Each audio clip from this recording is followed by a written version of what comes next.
Okay, today RW Mods is going to show you the proper way to disassemble a Nitro engine. Here we have an Alpha A852, a very nice engine. I've already removed the screws just to save some time. Make sure you use good drivers. You don't want to strip the screws out. I can get them out if you happen to, but it's not fun. So first you want to take out the 4 head bolts, set that aside, and then remove your head button. Sometimes the sleeve will come out with the head button, sometimes it won't. A little rocking action kind of sometimes gets it out. Make sure you don't lose your shims and keep those in very good shape. Okay, in removing the sleeve, oftentimes I get some in for pinching, and there's pliers marks on there, there's screwdriver marks where someone tried prying it out. There's a simple way to take this out, and it's just cut a wire tie, just the end of a wire tie off, and get a wrench, put a 3mm in the end of your crank. You could have the clutch on if you wanted to, and just bring it down below the exhaust port, and then ever so slightly just stick it in the exhaust port. You don't want to stick it in too far, and then turn the wrench and it comes right up. Now I do have a tool I use when I get some really stubborn ones sometimes. Same principle, it's just a wider area.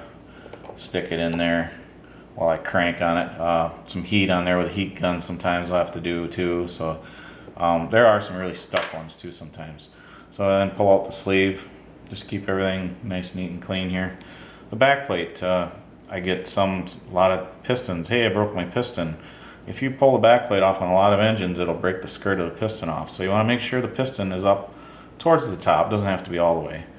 Now some of these back plates got a pretty tight O-ring. These Alphas got a pretty tight O-ring. So I'll usually just turn that to its side a little bit. And then it would be better to use plastic or brass or aluminum here, but these usually don't mark it up very much. You just give it a little bit of a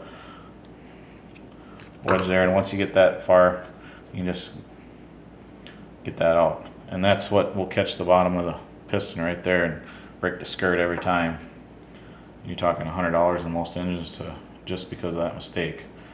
So then once you have the back plate off, sleeve out, you can just grab the piston and rod and just kind of wiggle it off a little bit there, off the crank pin.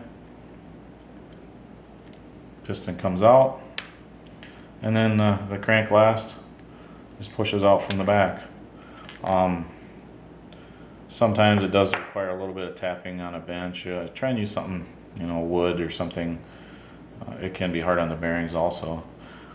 Another thing too is carburetors. Guys have trouble getting the carburetors out. They'll twist it on these things. What I've found the best way is to just loosen the carb bolt. Give it this little wrap. That pushes the back side out. Pushes the pinch bolt on this side out, and then as you turn this way, it'll unwedge the one on this side, which it did there. Another way too is to get this, loosen all the way up, get this side out, and then take a wrench and tap out, get both sides out, and then it usually comes out with a little twisting action. That's about it. Proper way to disassemble a Nitro engine. Another thing we're looking at here is your crank pin wear, your fit on there. Not much slop on this one, pretty fresh engine. That's it. RW Mods is showing you how to do it.